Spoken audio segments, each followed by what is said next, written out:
बिस्मिल्लाहिर्रहमानिर्रहीम। अस्सलाम वालेकुम दोस्तों, मैं फ़हीम अब्बास आप सबको खुश आमदीद कहता हूँ न्यूज़ कैफ़े में, और उम्मीद करता हूँ कि आप सब खैरियत से हैं और आज के दिन का एक अच्छा सा आगाज़ भी कर चुके हैं। आज हम न्यूज़ कैफ़े में एक नहायत ही अहम मसले के हवाले से बात करेंगे। वैसे तो वतन अजीज़ बहुत सारे मसाइल में घिरा हुआ है, जिसमें हमें तालीम, सेहत, बेरोज़गारी, महंगाई, करप्शन और पता नहीं सियासी अदम इस्तेहकाम और न जाने कौन कौन से मसाइल का हम आए दिन को सुन रहे होते हैं और उनके हल के लिए बातचीत जो है वो कर रहे होते हैं डिफरेंट प्लेटफॉर्म्स पे, और ख़ुद से भी कोशिश कर रहे होते हैं, एक उम्मीद और एक ख्वाहिश रख के बैठे होते हैं कि बस ये मसाइल जल्द हल हो जाएंगे और हो जाने चाहिए, जब इनकी वजह से ये मसाइल हैं। हमें एक होप होती है कि जल्दी ये सब कुछ ठीक हो जाएगा, बट ये ठीक होती हुई चीज़ें हमें इतनी आसानी से नज़र नहीं आती हैं। इस वक्त अगर देखा जाए तो आज हम जिस मसले के बारे में अपने शो में बात करने वाले हैं वो है गंदगी का मसला। इस कदर गंदगी के ढेर हमें नज़र आते हैं। ख़ास तौर पे कराची की बात करेंगे, जहाँ तकरीबन एक अंदाजे के मुताबिक 2.5 करोड़ के करीब लोग रहते हैं। अब इतनी बड़ी तादाद में जहाँ लोग रहते हैं वहाँ पे, और आपके मुल्क का एक अहम शहर है, और वहाँ पे गंदगी के इस कदर ढेर मौजूद हैं कि जिस तरह कोई एक सिस्टम ही नहीं है कि ये कचरा वगैरह भी उठाना किसी की जिम्मेदारी है। और अभी तक एक बहस डिफरेंट प्लेटफॉर्म्स पे हम जो सुनते आए हैं वो यही है कि जनाब फलानी कंपनी आ रही है, वो चाइना से आ रही है, कोई जर्मनी से आ रही है, कोई ये उनसे बात हो रही है, इंशाल्लाह अब ख़त्म हो जाएगा, अभी इसका हम ये बना देंगे, इसको रिसाइकल करेंगे, इसकी बिजली बनेगी, इसका कोई कुछ बनेगा, इसकी टाइलें बनेगी, मगर ये ख़त्म हो जाएगा। ये सुनते सुनते जो है लोगों के बाल सफ़ेद हो गए, जिनके सफ़ेद थे उनके ख़त्म हो गए। तो ये सूरत हाल चल रही है। अब आप तो इस बारे में बहुत कुछ कहना चाहेंगे। हमारे आज फ़ोन नंबर जो हैं वो आपको नज़र आते रहेंगे, यहाँ नीली पट्टी में एक उस पर नंबर डायल कीजिएगा और शो में बताइएगा। हमें भी बताइए कि आपको इसका क्या हल नज़र आता है, और बाकी सारे लोग जो सुन रहे हैं उनसे भी इस हवाले से बात करिएगा। अच्छा, इसके बाद ये कराची का मसला मैंने ये बता दिया, वो सिर्फ 2-3 शहरों के अलावा पूरे मुल्क में गंदगी का तकरीबन एक जैसा ही हाल है। और इस वक्त अगर लाहौर की बात की जाए तो वहाँ स्मोक की वजह से लोग परेशान हैं। वो अजीब ही एक मंजर पेश किए हुए और बीमारियों का घर बना हुआ है पूरा मुल्क हमारा। डेंगू की वजह से इस कदर जो है वो लोग परेशान हैं, और वो मच्छर कहाँ पलता है? गंदगी में पलता है। इससे पहले जो है वो चिकनगुनिया की वजह से जो है वो परेशानियाँ थी सारी, जो वो भी माहिरीन कह रहे थे कि वो गंदगी की वजह से ही सारे ये मामलात यहाँ तक पहुँचे हुए। इस हवाले से बात करते हैं, मेरे साथ मेहमान मौजूद हैं। देखते हैं आज मेहमान इस हवाले से हमें क्या हल बताते हैं और क्या वजूहात बताते हैं कि असल कसूरवार कौन है, असल जिम्मेदार कौन है, हुकूमत है या अवाम है। सबसे पहले तारुफ करवाऊंगा, मेरे साथ मौजूद हैं एक जर्नलिस्ट और एंकर पर्सन, टीचर भी हैं, सबीन आगा साहिब। आपको खुश आमदीद कहते हैं। अस्सलाम वालेकुम, गुड मॉर्निंग। वालेकुम मॉर्निंग, खैरियत से हैं आप? मैं बिल्कुल खैरियत से हूँ, आप बताएं, आप ठीक ठाक? I am well, thank you. Good. और मेरे साथ जो दूसरे मेहमान हैं ये तज्जियाकार है, माहिर माशियात हैं, जनाब नदीम मौलवी साहब। आपको खुश आमदीद कहते हैं। अस्सलाम वालेकुम जी। वालेकुम अस्सलाम फ़हीम। कैसे हैं? ठीक ठाक हैं? अब मैं उतना ही अच्छा हूँ जितना कराची, यानी कि नज़ला, ज़ुकाम, बुखार, कोई ना कोई मसले मसाइल चलते रहते हैं इंसान के साथ। आप में भी अच्छे की उम्मीद है। जरूर जी, जरूर। सही। सबीन साहिबा, क्या समझती है ये असल जिम्मेदार है कौन, और क्या ये हम नस्ल दर नस्ल इसी तरह गंदगी के ढेर ही देखते रहेंगे और गंद फैलाते ही रहेंगे? मेरा ख्याल है जिम्मेदारों से पहले हम अगर इशू के हवाले से बात कर लें कि ये इशू है क्या, गंदगी का इशू क्या है। ओके। हाँ, क्योंकि गार्बेज की जो प्रोडक्शन होती है और उसकी जो डिस्पोजल होती है ये पूरी एक साइंस होती है, और अक्रॉस द वर्ल्ड इसकी मैनेजमेंट जो है वो की जाती है। हम अगर इसको कराची के हवाले से बात कर रहे हैं तो हमें सबसे पहले तो ये समझना है कि हमारे जो हमारी जो प्रोडक्शन हो रही है उसकी कैलकुलेशन सही हो रही है या नहीं हो रही है, फिर उसकी डिस्पोजल सही हो रही है या नहीं हो रही है। कोई रिलायबल डेटा मौजूद नहीं है जो हमारी गार्बेज की प्रोडक्शन होती है। मैं सिर्फ कराची की बात कर रही हूँ। ऑफिशियल अथॉरिटीज़ का एक फिगर जो हमारे पास आता है प्रोडक्शन का, जो कराची के अंदर पैदा होता है, गार्बेज बनता है, हाँ। उसमें डोमेस्टिक भी है आपका, उसमें आपका इंडस्ट्रियल वेस्ट भी होता है, उसमें आपका कमर्शियल वेस्ट भी होता है। तो वो एक अंदाजे के मुताबिक जो ऑफिशियल फिगर्स हैं वो एक जगह कहते हैं कि 13,000 मैट्रिक टन हमारा गार्बेज प्रोड्यूस होता है डोमेस्टिक इन अ वीक, हफ्ते में। प्राइवेट एंटिटीज़ जो डेटा कलेक्शन है उसमें हमारे पास आता है 16,000 metric ton daily domestic production. फिर उसके अंदर एडिशन है, ये सिर्फ डोमेस्टिक है, एडिशन उसके अंदर है वो ऐड होता है इंडस्ट्रियल और कमर्शियल, वो अलग से है। तो कोई एक हमारे पास जब तक रिलायबल फिगर नहीं होगा, एवर ग्रोइंग पॉपुलेशन, आपने कहा 2.5 करोड़, सेंसस के मुताबिक तकरीबन 2 करोड़ है पॉपुलेशन जो एवर ग्रोइंग है। ग्रोथ पॉपुलेशन मरदमशुमारी के मुताबिक 1 करोड़ 60 लाख है, तकरीबन 2 करोड़ है। ग्रोथ आपकी जो पॉपुलेशन बर्थ है वो बहुत ज़्यादा है। फिर आप क्योंकि कराची जो है वो एक बहुत डाइवर्स सिटी है, इट्स अ मेट्रोपॉलिटन सिटी, तो इसमें जो माइग्रेशन होती है रूरल एरियाज से और दूसरी जगहों से फॉर जॉब्स, वो उसमें पॉपुलेशन के बर्डन को ऐड करती है। तो पॉपुलेशन एक्सप्लोजन हो रहा है, उसी हवाले से हमें अपनी तमाम चीज़ों को जो है वो मैनेज करना होता है। कराची के अंदर जो मसला है वो मल्टी प्रोंग्ड है, उसमें सिर्फ एक आपने 2 नाम लिए कि जी हुकूमत जिम्मेदार है या पॉपुलेशन जिम्मेदार है, इसमें तमाम लोग जिम्मेदार हैं। कराची में जो सॉलिड वेस्ट मैनेजमेंट की डिस्पोजल की जो जिम्मेदारी है वो 2 अथॉरिटीज़ के पास है। अगर हम ऑफिशियली बात करें, Sindh solid waste management board और दूसरी है डिस्ट्रिक्ट म्यूनिसिपल कॉरपोरेशन, इन दोनों के पास ऑफिशियली ये जिम्मेदारी है। दुनिया भर में जो सॉलिड वेस्ट मैनेजमेंट डिस्पोजल और उसकी मैनेजमेंट होती है वो सिटी गवर्नमेंट के पास होती है। 2014 के अंदर सिंध असेंबली ने बिल पास किया था, Sindh solid waste management act, जिसके बाद क्या हुआ कि जो म्यूनिसिपलिटी और मेयर से ये अथॉरिटी, जो कराची मेट्रोपॉलिटन कॉरपोरेशन, उससे ये अथॉरिटी लेकर इसको शिफ्ट कर दिया गया सिंध गवर्नमेंट को, यानी सिटी गवर्नमेंट से सिंध गवर्नमेंट के पास। अच्छा, इसका मतलब ये हुआ कि Sindh solid waste management act is implemented in across the Sindh. तो ये जो एंटिटी है ये पूरे सिंध की वेस्ट मैनेजमेंट को, सिर्फ कराची की नहीं, पूरे सिंध की करती है, ठीक है। तो कराची में जब ये 2 आते हैं तो फिर हमारे पास, हम इसको फर्दर डिवाइड करते हैं, शहर को देखते हैं, 6 डिस्ट्रिक्ट हैं, 7 कंटोनमेंट हैं, किसके पास कौन सा इलाका है, राइट? 3 किसके पास हैं, 3 किसके पास हैं। फिर एक और इशू इसके अंदर ये है, multiplicity of the authority of different municipal organisations. आपकी 19 से ज़्यादा जो एंटिटीज़ हैं उनकी ज्यूरिसडिक्शंस हैं, जिसमें आपकी फेडरल ज्यूरिसडिक्शन है, प्रोविंशियल ज्यूरिसडिक्शन है, सिटी गवर्नमेंट की ज्यूरिसडिक्शन आ जाती है, फिर आपकी इसके अंदर जो है वो कॉर्पोरेट ज्यूरिसडिक्शन आ जाती है, इंटरनेशनल ज्यूरिसडिक्शंस हैं। ज्यूरिसडिक्शन क्या, उस इलाके की जिम्मेदारी के वहाँ से ये म्यूनिसिपल सर्विसेज कौन करेगा। तो ये मोर देन 19 और एजेंसीज के अंदर डिस्ट्रीब्यूटेड है। अगर आप रेलवे में कचरे के इलाके में कचरा देख रहे हैं तो वो उठाना फेडरल गवर्नमेंट की जिम्मेदारी है, सिंध गवर्नमेंट की जिम्मेदारी है। सिटी गवर्नमेंट कहेगी रेलवे हमारा इलाका नहीं है।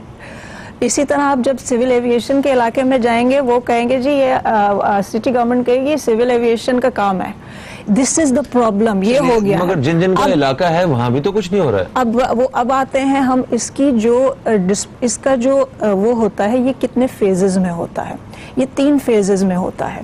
पहला फेज होता है फ्रंट एंड कलेक्शन, गार्बेज जो होता है। फ्रंट एंड कलेक्शन क्या होता है, जो आपके गली मोहल्लों के अंदर जो ये गार्बेज बिन्स आपने देखे होंगे, स्ट्रीट बिन्स होते हैं या कुछ एलोकेटेड जगह होती हैं या जो होम कलेक्शन होती है, right, that is your front end collection. Front end collection के बाद ये जाता है गार्बेज ट्रांसफर स्टेशन, जिसे हम उर्फे आम में डंपिंग ग्राउंड कहते हैं। ये वहाँ ट्रांसफर होता है जहाँ ऐसे डंप कर दिया जाता है और यहीं पर इसमें से जो है वो डिस्पोजल को सेपरेट किया जाता है, जो रिसाइकेबल होता है, जो साइकेबल नहीं होता है, बायोडिग्रेडेबल होता है, बायोडिग्रेडेबल नहीं होता है, राइट।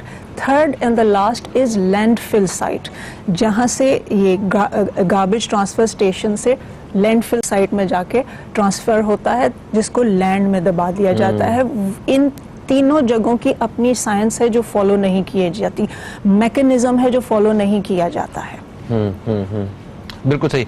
अच्छा नदीम साहब, अभी जो बात हो रही थी सबीन साहिबा से, तो मुझे तो ऐसा लगा कि ये तो कोई इतनी टेंशन वाला काम है, इसमें तो इतने महकमे और इतने इदारे जो है इन्वॉल्व है, एक स्ट्रक्चर हमारे पास है जरूर, मगर उस कुछ रिजल्ट से कुछ नजर नहीं आ रहे। तो क्या दुनिया भर में इतना ही मुश्किल है ये काम, कचरा उठाना और सफाई करना? एक शख्स जिसे कहते हैं ना, अगर ये जिम्मेदारी ले ले, यानी कि मैं खुद हमारे में जब तक पेट्रियोटिज्म, सिविक सेंस, हमारा अपना जज्बा सफाई का, जो कि इस्लाम कहता है कि निस्फ ईमान है, अगर हमने क्या किया है, अफसोस के साथ पाकिस्तान में हमने सिर्फ तनकीद करना सीख लिया।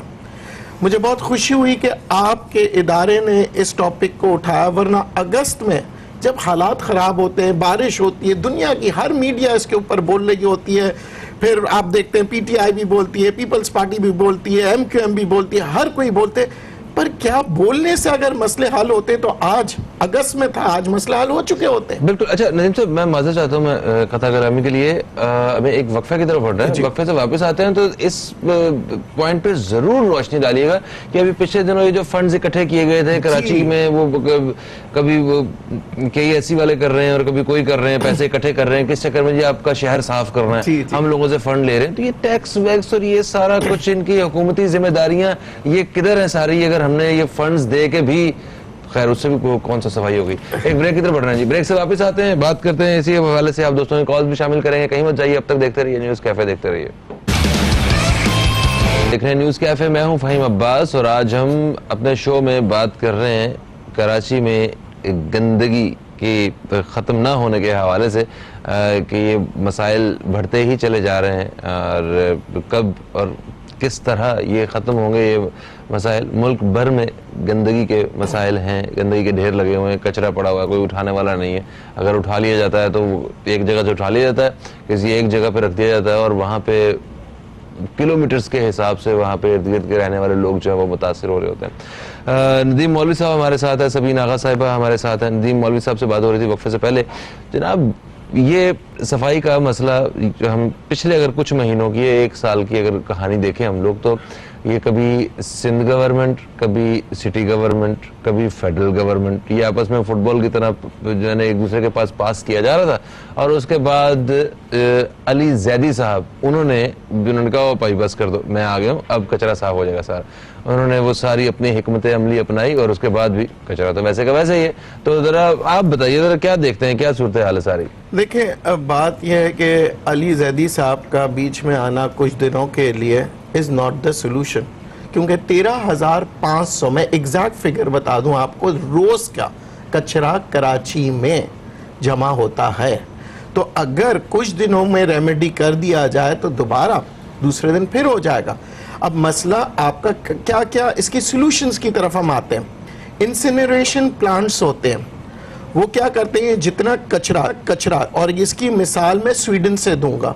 स्वीडन की ज्यादातर बिजली जो है वो गार्बेज से बनती है और गार्बेज जो है वो इंसिनरेशन प्लांट में वो बेसिकली को चलाता है।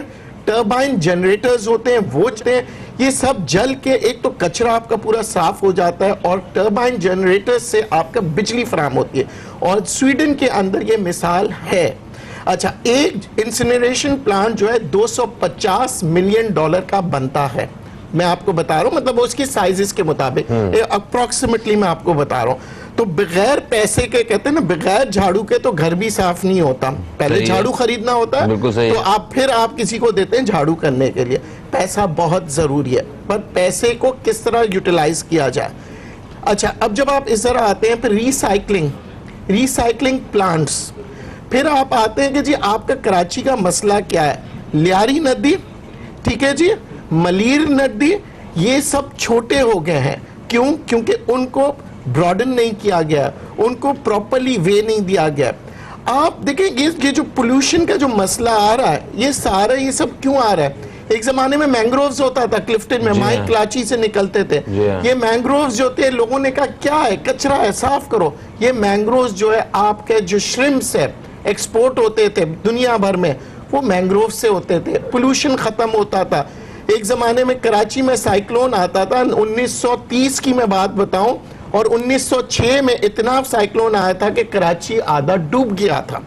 लोग तारीख पढ़ते नहीं है। 1930, 1940, ये सारी चीजें देखें, हमारे पास हर चीज का हल है, पर क्या हम हल की तरफ जा रहे हैं? हमारे यहाँ क्या होता है कि अवाम भी अपनी जिम्मेदारी हटा के हुकूमतों पे डालती है, हुकूमत दूसरी हुकूमत पे डालती है, तो कौन ओन करेगा? अच्छा देखिए, वेबसाइट्स तो बन जाते हैं, आई ओन कराची, बट वो वेबसाइट्स के ऊपर काम कौन कर रहा है? कचरा उठाने का वेबसाइट काम पे ही काम कर रहा है। देखिए, वेबसाइट पे सिर्फ आगाही की जाती है, पर इनिशिएट लेना चाहिए। मैं आपको बताऊं, स्कूल से शुरू होता है। मैं अपनी मिसाल देता हूं, मैंने कचरा लिया, गाड़ी से बाहर फेंकने लगा, तो मेरी बेटी ने कहा बाबा बाहर मत फेंको। मैंने कहा गाड़ी गंदी होगी, तो मेरी बेटी ने जवाब दिया बाबा शहर गंदा होगा। तो ये जज्बा जो मेरी बेटी ने मुझे शर्मिंदा किया, मैंने उठाया और वो कचरा गाड़ी में रखा।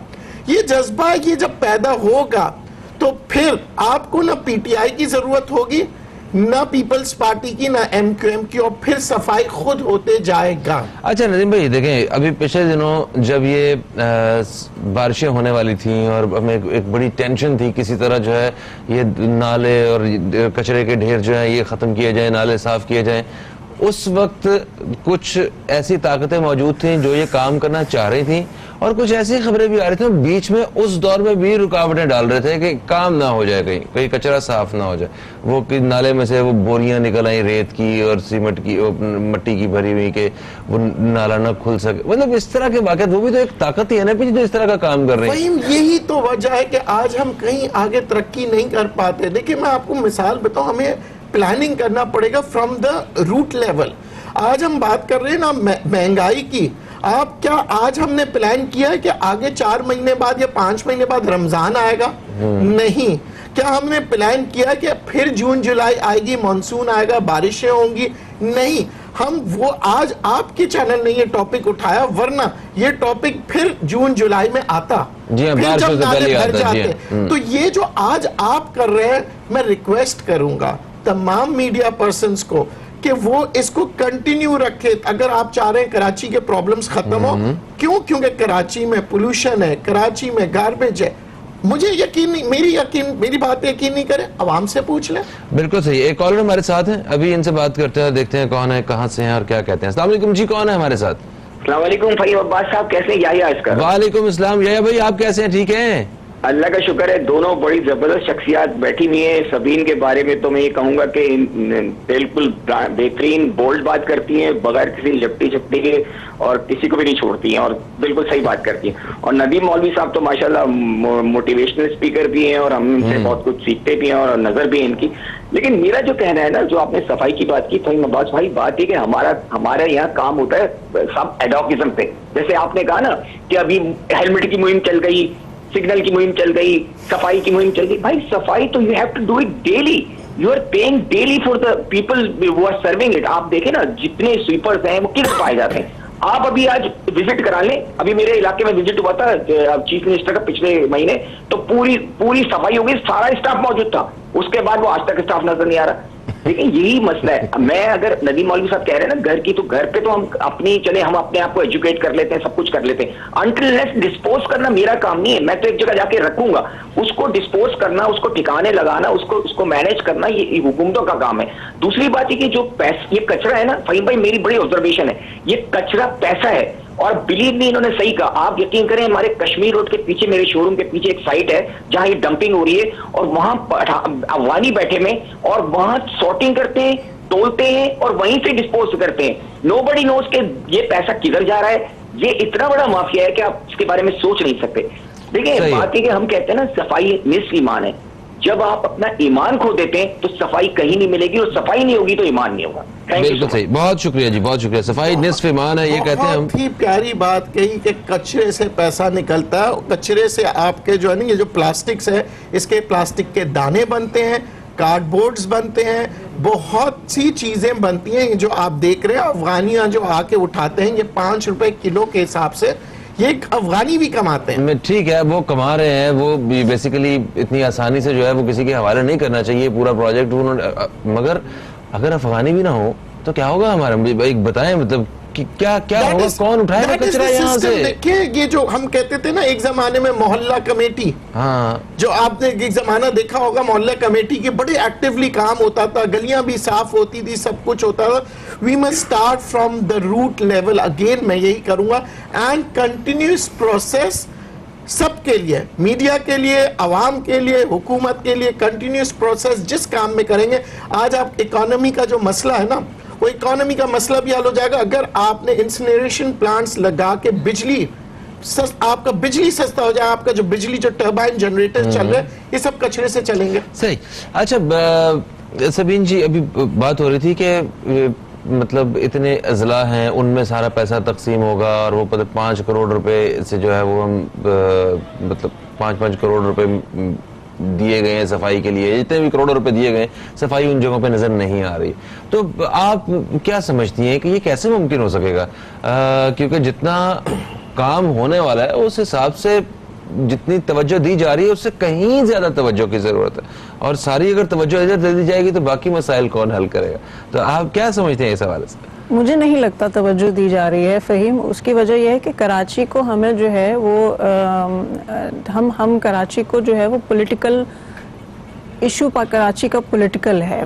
कराची जो है वो, हम अगर इसको उर्फ़ आम में, जो आम आदमी की ज़बान में एक मुहावरा है जो मुझे इतना पसंद नहीं है लेकिन फिट बैठ रहा है, वो है सोने का अंडा देने वाली मुर्गी। Karachi is the multi-billion dollar पाई जिसका शेयर सबको चाहिए। अच्छा सबीन जी, मैं इंतहाई माजरत चाहता हूँ, ये इस चीज़ को आपने एक्सप्लेन करना है कि तवज्जो नहीं दी जा रही, ठीक है? वो तो कैसे तवज्जो दी जा सकेगी? इस वक्त ब्रेक की तरफ थोड़ी सी तवज्जो देते हैं, हम ब्रेक से वापस आते हैं तो इस बारे में बात करते हैं। दोस्तों कहीं मत जाइए। वेलकम बैक, आप देख रहे हैं न्यूज़ कैफे, मैं हूं फ़हीम अब्बास और आज हम अपने प्रोग्राम में बात कर रहे हैं गंदगी के ढेर के हवाले से, जो कि जगह जगह हमें नज़र आते हैं मुख्तलिफ शहरों में, ख़ुसूसी तौर पे कराची में गंदगी के ढेर जो हैं वो बहुत सारी बीमारियों की वजह भी बन रहे हैं। इस हवाले से अपने प्रोग्राम में हम बात कर रहे हैं। मेरे साथ स्टूडियो में मौजूद हैं नदीम मौलवी साहब और मेरे साथ मौजूद हैं सबीन आगा साहिबा।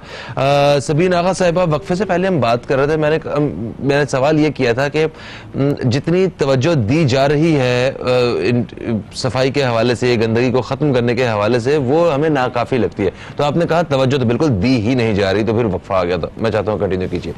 मैंने कहा था मुझे ऐसे लगता है, ये मेरी ज़ाती राय है कि तवज्जो नहीं दी जा रही है, क्योंकि अगर तवज्जो दी जा रही होती तो हमें हालात में जो डे टू डे हम जब बाहर निकलते हैं तो कुछ तब्दीली नजर आए। सही है, कुछ तो नजर आती, शायद वो उस तरीके से नहीं है। तो उसमें जो बात है पॉलिटिकल विल, इसके अंदर मुझे नज़र नहीं आती है। जैसे मैंने अपने पहले पहले मैं बात कर रही थी, उसके अंदर मैंने आपको मल्टी प्रोंग्ड इश्यूज बताए थे, इस मसले के हल हो रहा है या नहीं हो रहा है। उसमें एक जो पॉइंट रह गया था वो ये था पब्लिक का, कि इसमें जो मैंने आपको एक पूरा प्रोसेस बताया था उसमें हमारी ऑफिशियल अथॉरिटीज़ इन्वॉल्व थी, लेकिन एक जो रिस्पॉन्सिबिलिटी होती है वो आपकी पब्लिक की होती है। गार्बेज के बिन्स अगर बने हुए हैं तो मैं अपने मिसाल दे देती हूँ। मैं पहले क्लिफ्टन में रहती थी, वहाँ पर भी मैंने यही देखा था, और अब मैं दूसरे इलाके में रहती हूँ, वहाँ पर भी मैंने यही देखा है कि जो स्ट्रीट के ऊपर बिन्स या हमारी लेन्स में घर के पास बिन पड़े हुए हैं, वो बिन तो खाली हैं लेकिन उनके इर्द गिर्द, हाँ जी, उनके इर्द गिर्द कचरा पड़ा हुआ है। इसी तरह मैं जिस अपार्टमेंट में अभी रहती हूँ वो बड़ा वेस्टर्न स्टाइल का बना हुआ है, जिसमें कोई वो जो फ्रंट एंड कलेक्शन जिसमें स्वीपर भी घर आके आपसे लेता है, इस अपार्टमेंट में वो नहीं है। इस अपार्टमेंट में बाकायदा शूट्स बने हुए हैं, गार्बेज शूट्स बने हुए हैं, जिसमें आप खुद जाकर कचरा अपना घर का, हमारे जैसे मैं जिस फ्लोर पे रहती हूँ उसी के साथ में शूट बाहर बना हुआ है, आपने डोर खोला और कचरा फेंक दिया। अनफॉर्चुनेटली जब मैं सुबह वॉक करने के लिए निकलती हूँ तो मुझे बाहर कंपाउंड के अंदर जो है वो डाइपर्स पड़े हुए नज़र आते हैं, मुझे वहाँ पर और कचरा भी नज़र आता है, खाने के डब्बे नज़र आते हैं, चावल गिरे हुए नज़र आते हैं, रोटियाँ पड़ी हुई नज़र आती हैं, ये क्या Sindh solid waste management board का काम है रात नहीं, को डायपर्स फेंकना? हमारी अपनी जिम्मेदारी जब है। आपके पास एक गार्बेज शूट मौजूद है, जब आपके पास गार्बेज बिन्स मौजूद हैं, जब आपके पास कलेक्शन के लिए बंदा आ रहा है, जैसे नदीम साहब ने कहा कि गाड़ी की मुझे फिक्र थी मगर मुझे बाहर की फिक्र नहीं थी, मगर बेटी ने मुझे बताया कि नहीं हमारा शहर गंदा होगा। तो इस शहर की ओनरशिप सिर्फ पाकिस्तान पीपल्स पार्टी, MQM, PTI, मुस्लिम लीग नून इनकी नहीं है, ये शहर हमारा भी है। जो कचरा बन रहा होता है जिसे उठाने की जिम्मेदारी इदारों की है, वो इन बिन्स के अंदर होता है। इसके अलावा जिस किस्म का कचरा पब्लिक करती है वो दरख्तों की ब्रांचेस पड़ी हुई होती हैं, आलाइशें जब ईद आती है तो पड़ी हुई होती हैं सड़कों के ऊपर, कंस्ट्रक्शन का डिब्री जो होता है ये कचरे उठाने वाले का काम नहीं है, ये हमारा काम है। हमें वो साइट्स पता होनी चाहिए क्योंकि ये बड़ा कचरा है, इसे हम डिस्पोज ऑफ करेंगे। ये अथॉरिटी का काम है उस बिन को साफ करना।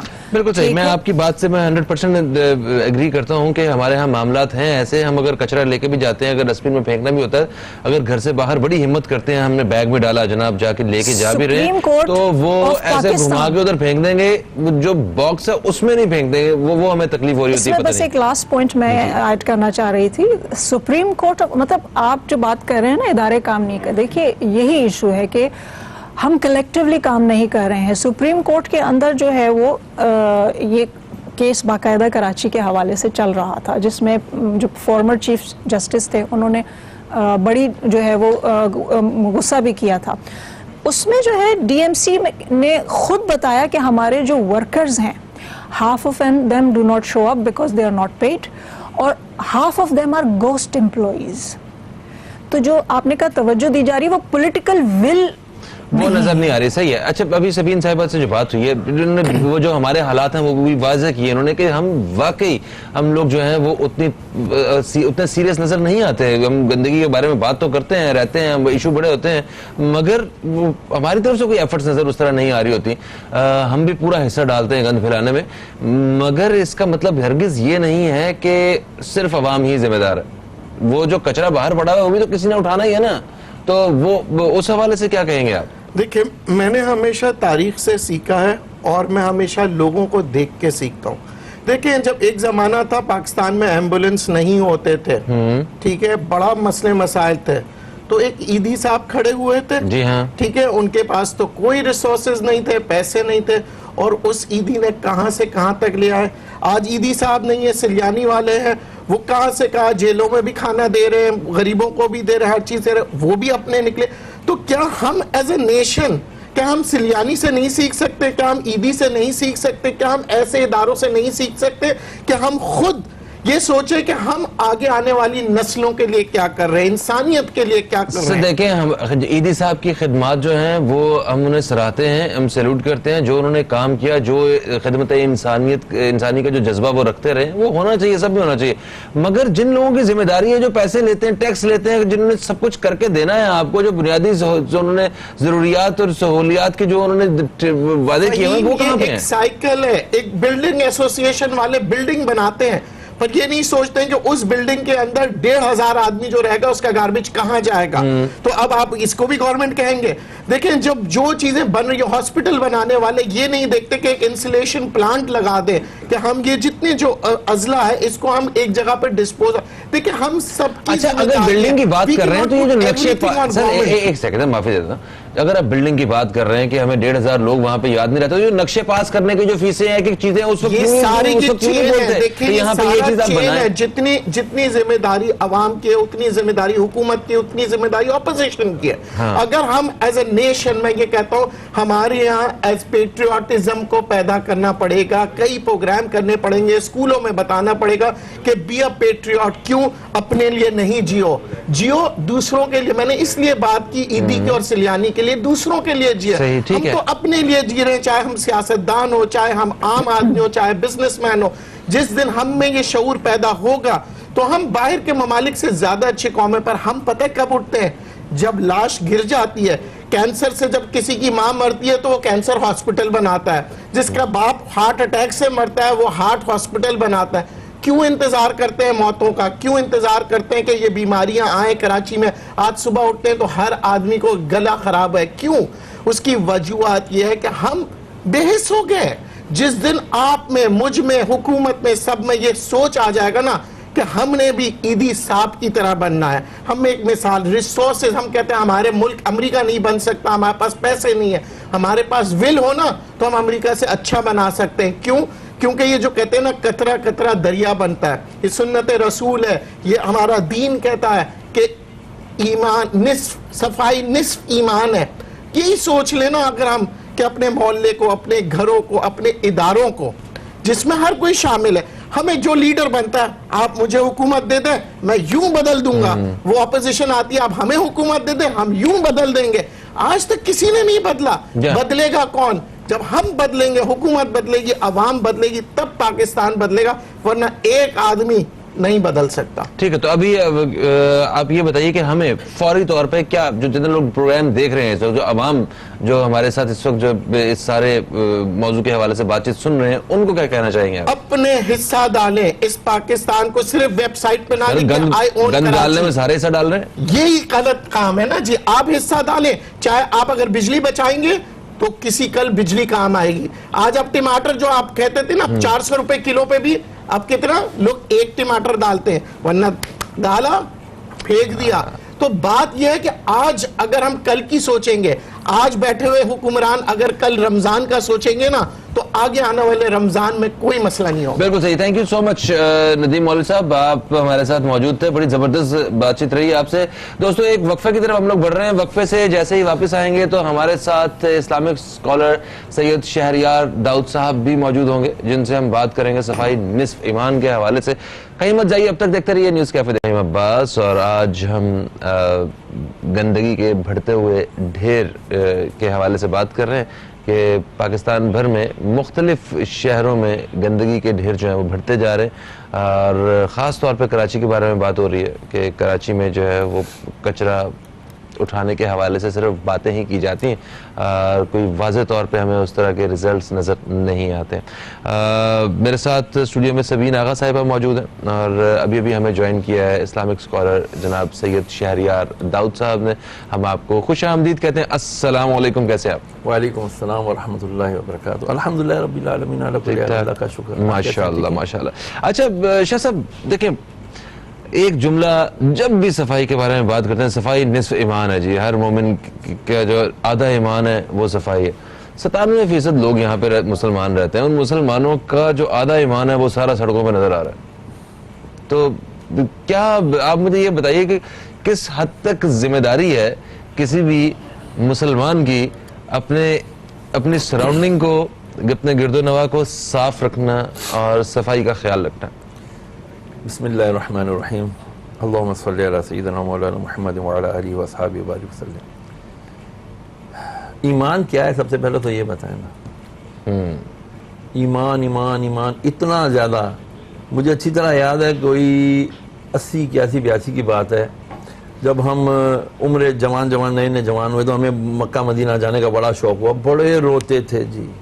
अच्छा, खाली कहीं टुकड़े नज़र आते थे मक्के मदीने के हरम के ना, काबतुल्लाह शरीफ, वह देखते तो रोते थे और अक्सरियत कौम रोती थी। अब इन्होंने मुबाशिर टीवी लगा दिया सारा, अब हर वक्त 24 आपके सामने मक्का मदीना है। अब टक टक मक्का मदीना है, टक चेंज, कोई रुकता ही नहीं उधर। जब कोई चीज आपने इतना कह दिया सफाई निस्फ ईमान है, सफाई निस्फ ईमान है, सफाई निस्फ ईमान है, अब ये आम नहीं रही उसकी, खत्म ही हो गया ईमान। First of all, who care about ईमान? आज हम में से कितनों की ये ख्वाहिश है कि यार मुझे, या अल्लाह, मरते वक्त ईमान सलामत मुझे कब्र ले जाने की तौफीक अता फरमा। हम में से कितनों की ये है? कामयाब वही है जो ईमान सलामत कब्र में ले गया। मैं ईमान की इंपॉर्टेंस इसलिए बयान करने की कोशिश कर रहा हूं, जब हम ईमान को समझेंगे कि व्हाट ईमान is, what is the difference between us and non Muslims, they are much much much better than us in the livelihood, in the life styles, in their health, in their education, सब में। क्यों अच्छे हैं? अखलाकी इक़दार भी अच्छे हैं मौजूदा दौर। क्यों अच्छे हैं? बिकॉज उन्होंने हर वो चीज जो इंसानियत के लिए बेहतरीन है, जो इंसानियत के मोहसिन आज़म मोहम्मद रसूलुल्लाह सल्लल्लाहु अलैहि वसल्लम ने बता दी है, उसको वो प्रैक्टिस कर रहे हैं। मैं आपको मिशिगन स्कूल ऑफ मेडिसिन की बात करता हूं, अमेरिका में मिशिगन स्कूल ऑफ मेडिसिन है, वो एक डिपार्टमेंट है उनका, वो सिर्फ ये रिसर्च करता है कि व्हाट डज मोहम्मद सेड सल्लल्लाहु अलैहि वसल्लम। हुजूर ने फरमाया मैं तकिया लगाकर नहीं खाता, 18 साल उन्होंने इसके ऊपर तहकीक की। Why he said there must be some betterment behind it. क्या निकली बेटरमेंट?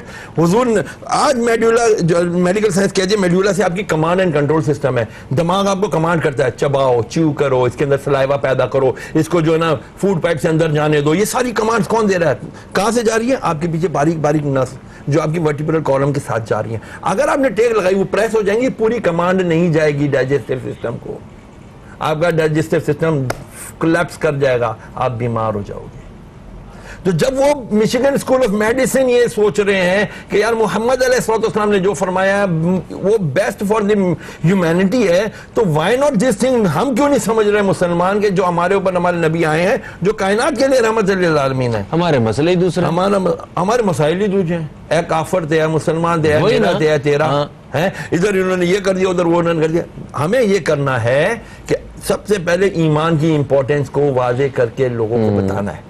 जब वो समझ जाएंगे हाँ यार ईमान है, ओए cleanliness is half of the faith, मेरा आधा ईमान क्लेanलीनेस है, cleanliness is next to godliness. Oh yes sure it is next to godliness, but how? मुझे ये टिश्यू फेंकना कोई बुरा नहीं लगेगा। क्यों नहीं बुरा लग रहा मुझे टिश्यू फेंकना? क्योंकि मेरी तरबियत नहीं हुई। अल्हम्दुलिल्लाह सुम्मा अल्हम्दुलिल्लाह, तेजी से नेमत के लिए बताता हूँ, हम लोग कहीं जाते हैं खाते पीते, मेरे बच्चे, मेरी कभी कभी हो जाती है, मैं साफ कर अब्बू नहीं, क्यों? उनकी अच्छी तरबियत की उनकी मां है, मैं अपनी नहीं कहूंगा टू बी वेरी ऑनेस्ट, क्योंकि मैं अगर अच्छी तरबियत करने वाला होता तो आज मेरे फॉलोअर्स ना बहुत अच्छे होते। अच्छा, तो हमें जो नेक्स्ट जनरेशन है वो कम कचरा फैलाएगी आपको लगता है? श्योर, बहुत थोड़ी तो होगी वो। तो ये जनरेशन बाज नहीं आएगी? बाज आ सकती है, जिस सही डंडा है ना पवे थे पैदा नहीं ना। अच्छा, हम है भी नहीं ना सही होने के लिए तैयार नहीं है। अच्छा, अभी गवर्नमेंट, अभी मैं पढ़ रहा था टीवी पे आ रहा है जी, क्रैकडाउन शुरू हो गया उन पेट्रोल पंप पे जो बगैर हेलमेट पहने हुए लोगों को जो है ना पेट्रोल डालेंगे मोटरसाइकिल। अब पता वहां क्या किया, हमारे घर के पास पेट्रोल पंप है, उन्होंने अपने पास हेलमेट रखा हुआ है क्योंकि वहां कैमरा लगा हुआ है। वो पेट्रोल पंप वाले ला लागे यार ये हेलमेट पहने पेट्रोल डलवाए, हेलमेट मजाक नहीं है, ये दीन से भी मजाक, ये इंसानियत से भी मजाक, अपने कानून से भी मजाक, अपनी कौम से भी मजाक। अगर मुझे पुलिस वाले ने रोका है मौलाना, तो मेरे को क्या होता है, मुझे क्या होता है, ओए मैं टीवी पे आता हूं, मैं वो हूं भाई। सीट बेल्ट आपकी बेहतरी के लिए, आपकी सिक्योरिटी के लिए, तुम्हारे टीवी ने आने से तुम्हारा एक्सीडेंट में तुमको बचा थोड़ी लेना है। हेलमेट हमारी बेहतरी के लिए ना, कचरा ना फेंकना हमारी बेहतरी के लिए ना। अच्छा देखिए, कचरा जो प्रोड्यूस होना है वो तो होना ही होना है। जो हम लोग कचरा जो है, जहां भी इंसान रहेंगे वो कम से कम ऐसा कचरा तो पैदा हो गई होगा। अब उसको डंप करने का, उसको एक साइड पे लगाने का, ठिकाने लगाने का, उससे कुछ हासिल करने का, वो पूरी दुनिया का अपना अपना तरीका कार है, जो बड़े कामयाब मॉडल्स मौजूद हैं। तो हम लोग जो है उन पे तो काम नहीं हो रहा, हुकूमत की तरफ नजर डालते डालते खुद भी कोई हिस्सा नहीं डालते हैं, हम लोग अपना काम भी नहीं कर रहे होते। हमें ये होता है, अब देखे मैंने अपार्टमेंट्स वगैरह में देखा है कि अपने घर से वो सफाई करते, थैली निकाली, अपार्टमेंट के बाहर रख दी, अब वो उसमें से स्मेल भी आ रही है, वो उधर ही पड़ी हुई है, ऊपर वाला भी वहां से गुजरता है, उसका रास्ता है ना, रास्ते में पड़ा हुआ, नीचे वालों ने रख दिया। अच्छा चलो, किसी ने बहुत हिम्मत की, बिल्डिंग के जाके बाहर रख दी। ओ भाई, वो कचरा कुंडी जो है वो आगे के 2-4 प्लॉट छोड़ के आई, आपकी गली में ही है, आप थोड़ा सा वॉक कर लें यार। अपने मतलब घर से निकाला और बाहर रख दिया, असल जगह तक नहीं पहुंचाया। ये हम लोग अपनी जिम्मेदारियों से तो हम यहाँ भी भाग रहे हैं। सर वक्फे की कॉल आ गई, ठीक करिए, वक्फे ले लेने। एक वक्फे के बाद आपसे दोबारा बात होती है, मुलाकात होती है। कहीं मत जाइए, अब तक देखते रहिए न्यूज़ कैफे, देखते रहिए।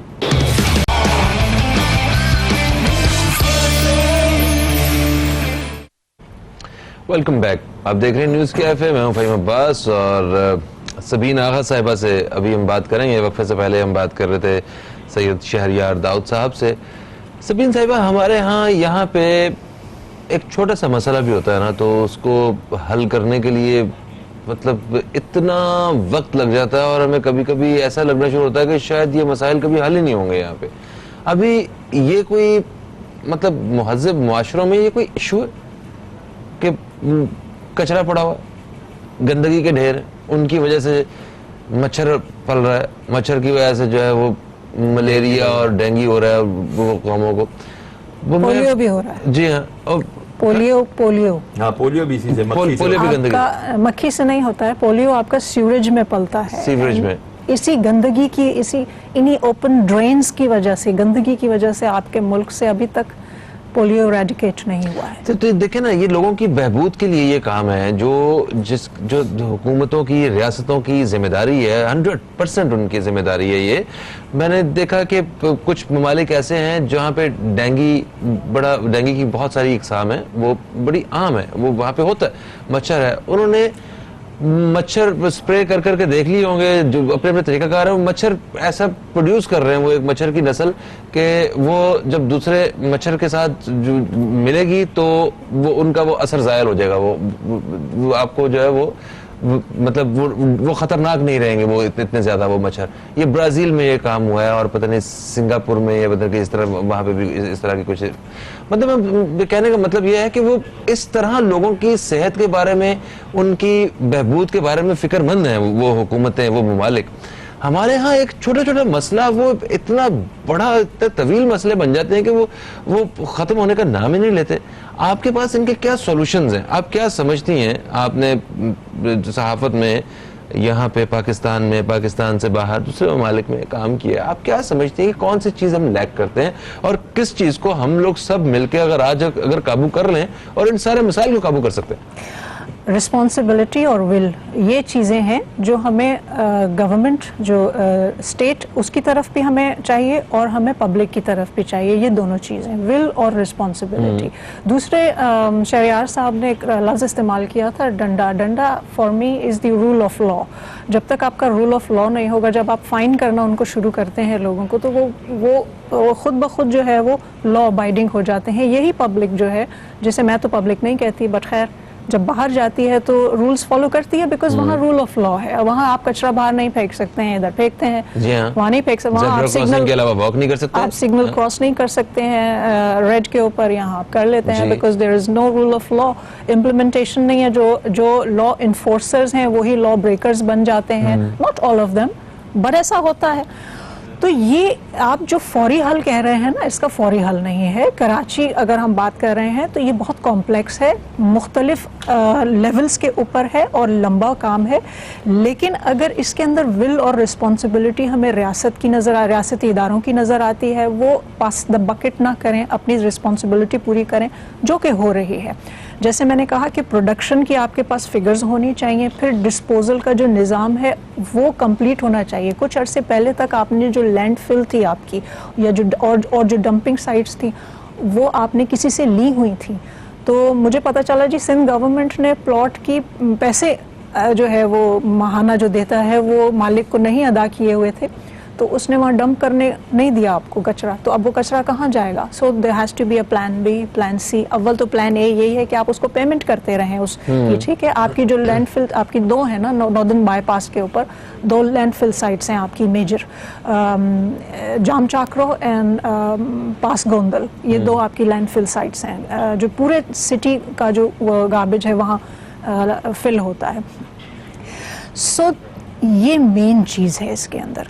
थोड़ी सी मैं एडिशन करना चाह रही थी, जो नदीम साहब पहले बात कर रहे थे और आप भी कर रहे थे, जो गार्बेज डिस्पोजल हम कर रहे होते हैं स्टॉर्म वाटर ड्रेन्स के अंदर, जिनका पर्पस स्टॉर्म वाटर को फनल करना है शहर से या रेन वाटर को फनल करना होता है। तो उसके बारे में हमने आपने एक बोला कि उसमें हमें नजर आया कि रोड़े अटकाने की कोशिश की गई थी। रुकावटें डालने वाली, देखें रुकावटें वो बोरी पहले तो आप ये पता करें ना आपके पास शहर में हैं कितने। देयर आर 7 मेजर आर्टरीज हैं आपकी, 7 मेजर ड्रेन्स हैं आपके, फिर 495 स्मॉल ड्रेन्स हैं जो फनल करते हैं। तो क्या 495 स्मॉल ड्रेन्स के अंदर वो डाले? क्या उन 7 मेजर कौन सी है? लियारी है, मलीर है, औरंगी है, मंजूर कॉलोनी, पिचा, गुज्जर, ये 7 हैं।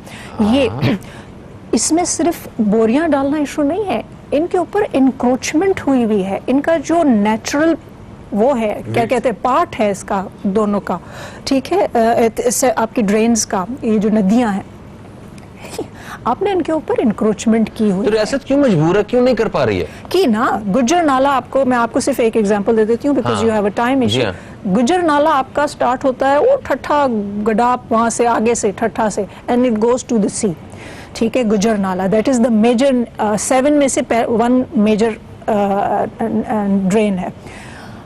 उसके ऊपर से काम शुरू किया गया था, और मैं कर रही थी नेशनल जियोग्राफिक के फोटोग्राफर के साथ काम, और वो कर रहा था ड्रेन्स के ऊपर और वैक्सीन्स के ऊपर ग्लोबल। बट उसमें जब हम वहाँ पर गए हैं तो पूरे घर हमें नज़र आ रहे हैं, लोग अंदर बैठे हुए नज़र आ रहे हैं, टूटे हुए। इतना सा उसका पार्ट था जो जब हम वहाँ गए हैं तो वो उस अपने नेचुरल कोर्स के ऊपर, यानी आपने इतनी इंक्रोचमेंट की हुई थी कि आपने उसका कोर्स चेंज कर दिया था जाने का, और उसके अंदर बच्चे भी गिरते थे, मर रहे थे, और उसी में गार्बेज लोग फेंक रहे थे। It was full of garbage. उस वक्त ऐसा कोई भी जो है ये कंस्पिरेसी, ये बेहतर हुआ? हाँ बिल्कुल बेहतर हुआ है, बिल्कुल बेहतर हुआ है। जो नहर ख़याम थी आपकी, ये जो आपका क्लिफ्टन का जो एरिया है, जो आप 2 तलवार और 3 तलवार के बीच में, इसलिए इस तरफ जो है वो ग्राउंड था। अब आप वहाँ जाइए, इट्स ऑल नहर ख़याम, ग्राउंड था जिसपे बच्चे खेलते थे।